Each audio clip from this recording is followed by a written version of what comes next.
పశ్చిమ గోదావరి జిల్లాలో అధికారులకు మంత్రి నిమ్మల రామానాయుడు వార్నింగ్ ఇచ్చారు.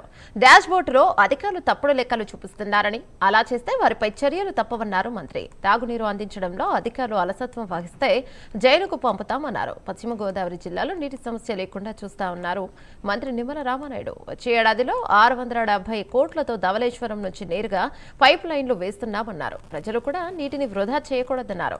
పాలకొల్లు మున్సిపల్ ఆఫీసులో కూటమి నాయకులు, అధికారులు ఆయన సమీక్షా సమావేశం నిర్వహించారు. త్రాగునీటి సమస్యపై చర్చించారు. బైక్ పై తిరుగుతూ మంచినీటి చెరువులో నీటి సామర్థ్యం, బోర్ల పనితీరును పర్యవేక్షించారు. అధికారుల్లో కూడా కొంత నాకు నిర్లక్ష్యం కూడా కనిపించింది. అందుకే నేను సీరియస్ గా వాళ్ళని కూడా వార్న్ చేయడం జరిగింది.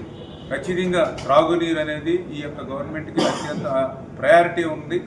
ఎవ్రీడే మీరు మానిటరింగ్ చేస్తూ ఉన్నారు మినిస్టర్ గారు, అలాగే సీఎం గారు డాష్ బోర్డులో కూడా ఉంది. మీరు తప్పుడు లెక్కలు డాష్ బోర్డులో చూపిస్తున్నటువంటి పరిస్థితి ఉంది. ఆ డాష్ బోర్డు చూసిన దానికి క్షేత్రస్థాయిలో గ్రౌండ్ లెవెల్లో ఉన్నటువంటి దానికి సంబంధం లేకుండా ఉంది. ఇట్లాంటి పనులు చేస్తే సీరియస్గా సస్పెన్షన్ కాదు, ఈ ప్రజలకి నీళ్లు అందించడంలో మీ నిర్లక్ష్యం ఉంటే జైలుకు కూడా పంపించడానికి వెనకాడమని చెప్పేసి కూడా అధికారులు కూడా హెచ్చరించడం కూడా జరిగిందని చెప్పి తెలియజేసుకుంటూ, మరి ఈ 10 రోజులు మనం జాగ్రత్తగా ఉంటే నెక్స్ట్ 10 days అప్పుడు వాటర్